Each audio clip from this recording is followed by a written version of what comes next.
Bihira lang kasi. Daan-daan sa mga nahuling Chinese pogo worker nagkapamilya na raw dito sa bansa. Ang kanilang mga anak ay tinuturing na bagong henerasyon ng mga Chinoys o Chinese Pinoy.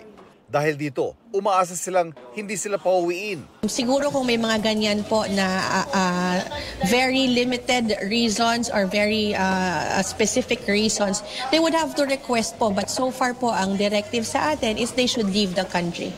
20,000 foreign national ang inaasahang aalis sa bansa bago matapos ang taon, kasunod ng utos sa pogo ban ng Pangulo. 5 taong gulang na lalaki, tinuklaw ng ahas. Kwento ng lola ng biktima, naglalaro sa sagingan ng bata at walang kamuang-muang na hinawakan ng ahas. Nagsukat na 2 mata ng bata pero naagapan nang maturokan ng anti-venom sa ospital. Ivan Mary na nagbabalita para sa GMA Integrated News. Mga kapuso, alamin ang State of the Nation. Mag-subscribe sa GMA Integrated News sa YouTube.